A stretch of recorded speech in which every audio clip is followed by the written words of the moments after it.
Alléluia, gloire à Jésus-Christ. Que Dieu te bénisse, bien-aimé. Toi qui te connais à moi, tu t'associes à moi à la table du Seigneur. Bonne arrivée et que le menu du jour te fasse du bien au nom de Jésus-Christ. Nous bénissons le nom du Tout-Puissant, le Dieu vivant, créateur des cieux et de la terre, qui nous donne la capacité d'écouter sa parole, qui nous donne la capacité à garder sa parole sur la table de nos cœurs et de la pratiquer dans notre vie quotidienne dans le nom puissant de Jésus-Christ. Que ce moment soit donc ouvert par son sang précieux pour anéantir tout ce qui peut constituer distraction, tout ce qui peut nous empêcher la bonne écoute de la parole de Dieu. Nous poursuivons donc notre série de vidéos sur le psaume 73 et dans la dernière vidéo, il était question de la fin tragique des méchants. Alléluia. La fin tragique des méchants. Et nous avons compris que en réalité, apparemment, c'est des personnes qui se portent bien. C'est des personnes qui sont en un bon point. C'est des personnes qui ne manquent de rien. C'est des personnes qui croquent la vie en plein dents. C'est des personnes apparemment dont l'impression qu'ils n'ont pas part à la souffrance humaine. Mais en réalité, c'est des personnes qui souffrent. Qui souffrent parce que l'origine de leur richesse est démoniaque. Et à des moments, ils sont obligés de sacrifier certaines choses, des choses qui coûtent cher, même des hommes, pour s'enrichir. Et c'est des personnes qui dorment difficilement et ils ont une fin tragique ici-bas. Mais en même temps, quand ils passent de vie à trépas, ils souffrent énormément dans le lieu tourment. Ils souffrent en enfer et c'est des candidats potentiels pour la GN. Alléluia. Alors, donc, comme le dit Asaph, il disait comme ça que quand je disais, je vais parler comme eux, voici, je trahirai la race de tes enfants. Quand j'ai réfléchi là-dessus, c'est-à-dire que quand j'ai réfléchi là-dessus pour m'éclairer, la difficulté fut grande. Donc, je vais faire comme eux. Mais malheureusement, en moi, quelque chose me dit que je vais pécher. Or, je sais que ceux-là, ils sont dans le péché, ils prospèrent et Dieu ne fait rien. Mais après avoir compris maintenant la fin tragique des gens, alors Asaph va maintenant se ressaisir. Parce qu'il dit, jusqu'à ce que j'ai pénétré dans le sanctuaire de Dieu et que j'ai pris garde au sort final des méchants. Donc, quand Dieu a ouvert ses yeux, qu'en réalité, ces personnes que tu vois prospérer là, ça te donne l'impression qu'ils ne souffrent point, mais en réalité, ils souffrent. Et c'est des gens qui vont connaître une fin tragique parce que moi, Dieu, je vais les précipiter, n'est-ce pas? Parce qu'ils ne font aucun cas de moi, alors ils périront. Ils vont souffrir d'une manière ou d'une autre, ils vont souffrir. Même s'ils meurent de façon subite, mais leur progéniture va souffrir parce que Dieu maudit jusqu'à la millième génération les personnes qui le haïssent. Alléluia. Alors, voici ce qu'il va dire. Verset 21.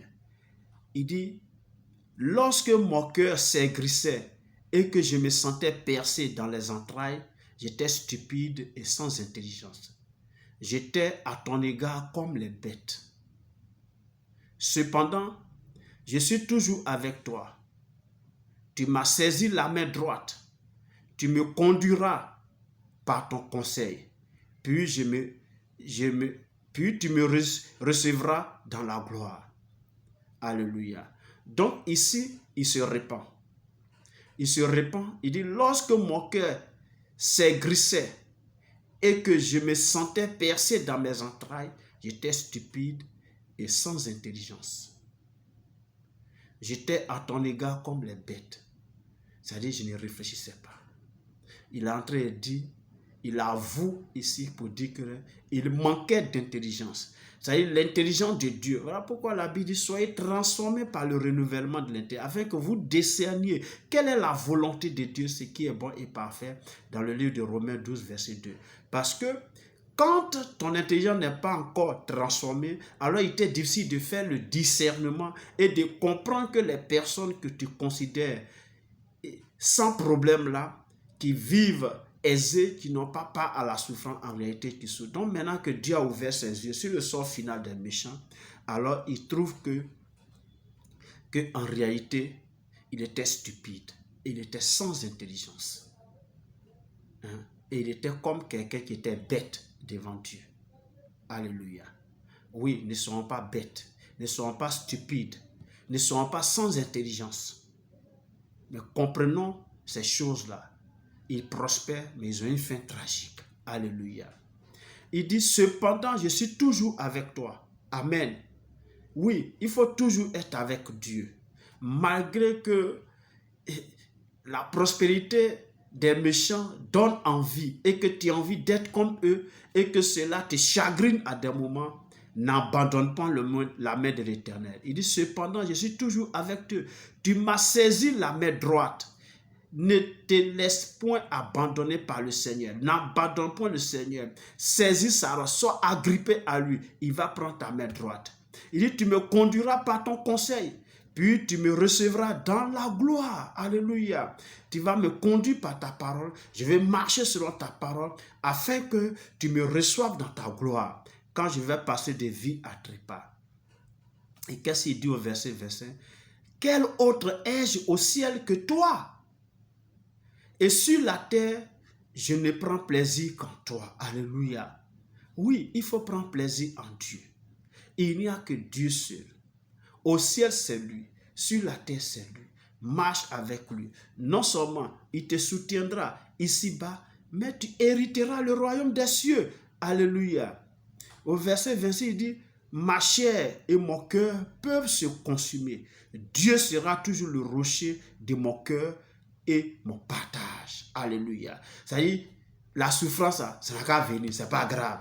Alléluia. C'est-à-dire, je peux souffrir ici. Parce que quand il dit, ma chair et mon cœur peuvent consumer, ça peut me brûler, ça peut me faire mal de connaître la souffrance, de traverser par le feu, de traverser le désert. Mais, Dieu sera toujours le rocher de ma vie. Dieu sera toujours le rocher de mon cœur. Dieu sera toujours ma protection. Dieu sera toujours mon bouclier. Dieu sera toujours mon soutien. Dieu sera toujours mon partage. Je n'abandonnerai point jamais la main de l'Éternel. C'est ce qu'il est en train de dire. N'abandonne pas la main de l'Éternel. Pourquoi? Verset 27, je l'avais déjà lu la dernière fois. Il dit, car voici, ceux qui ne s'éloignent de toi périssent. C'est-à-dire les méchants périssent. Tu réduis au silence ceux qui sont infidèles. C'est-à-dire ceux qui ne font aucun cas de toi là, tu les réduis au silence. N'est-ce pas? Et tu les fais périr. C'est pourquoi je ne vais pas t'abandonner. Et il dit pour moi, verset 28, m'approcher de Dieu, c'est mon bien. Alléluia. Je place mon refuge dans le Seigneur éternel, afin de raconter toutes ses œuvres. Gloire à Jésus-Christ. Gloire à Jésus-Christ. Est-ce que tu peux continuer à t'accrocher au Seigneur? Est-ce que tu peux t'approcher du Seigneur? Parce que le Seigneur, c'est ton bien. Alléluia. Et le psaume 91, on va le lire. Le psaume 91, le psaume 91 et le verset 14 dit ceci. Psaume 91, à partir du verset 14, et ce jusqu'au verset 16 dit ceci. Puisqu'il m'aime, je le délivrerai. Je le protégerai, puisqu'il connaît mon nom. Il m'invoquera et je lui répondrai. Je serai avec lui dans la détresse. Je le délivrerai et je le glorifierai. Je le rassasierai de longs jours et je lui ferai voir mon salut. Alléluia. Reste accroché à Dieu. N'abandonne point le Seigneur. Amen, amen. N'abandonne point le Seigneur, bien-aimé. Malgré les difficultés que tu traverses, malgré la souffrance dans laquelle tu es, malgré que les méchants prospèrent autour de toi, n'abandonne point le Seigneur parce que Dieu n'a pas encore dit son dernier mot. Matthieu 5. Matthieu 5. On va aller dans le Nouveau Testament. On va chercher l'évangile de Matthieu. On va chercher le chapitre 5 de Matthieu. Et on va lire le verset 10. Le verset 10 de Matthieu 5 qui dit ceci. Heureux ceux qui sont persécutés pour la justice, car le royaume des cieux est à eux. Amen. Parce que tu crains Dieu, les gens te persécutent. Sois heureux. Tu vas hériter le royaume des cieux. Matthieu chapitre 7. On va tout juste vers la droite. Le chapitre 7 et le verset 21 qui dit: ceux qui me disent Seigneur, Seigneur, n'entreront pas tous dans le royaume des cieux, mais seulement celui qui fait la volonté de mon Père qui est dans les cieux. Fais la volonté de Dieu. Ne sois pas parmi ceux qui disent Seigneur, Seigneur, Seigneur seulement, mais toi, fais la volonté de Dieu. Amen. Toi, fais la volonté de Dieu. Fais la volonté de Dieu. Et comme le psalmiste le dit dans le psaume 73, pour moi, m'approcher de Dieu, c'est mon bien. Il faudrait qu'on s'approche de Dieu. Alléluia. Pour ne pas qu'il nous réduise au silence, pour ne pas que véritablement il nous fasse périr. Alléluia. Et pour conclure véritablement cette série d'enseignements et de vidéos sur le psaume 73, je vais vous emmener dans le psaume 37. Amen. On va aller au psaume 37. Le psaume 37 et le verset 25 qui dit ceci. Et il faut que tu le retiennes. Verset 25 du psaume 35 dit, il dit, j'ai été jeune, j'ai vieilli, et je n'ai point vu le juste abandonné, ni sa progéniture mendiant son père. Le psalmiste dit, j'ai été jeune et j'ai vieilli. Je n'ai point vu le juste abandonné. Dieu ne t'abandonnera pas. Accroche-toi à lui. Marche avec lui. Marche selon la parole de Dieu. Vis selon la parole de Dieu. N'envie pas la prospérité des méchants parce qu'ils vont périr. Ils ont une fin tragique. Ils vont finir mal. N'envie pas. Crois au Seigneur Jésus-Christ. Il dit il est avec toi dans la détresse. Il marche avec toi dans la détresse. Il ne t'abandonnera pas. Il ne te délaissera pas. Invoque-le seulement. Toi, prie. Crois que le Seigneur va le faire parce qu'il ne t'abandonnera pas. Alléluia. Dieu n'abandonne jamais le juste.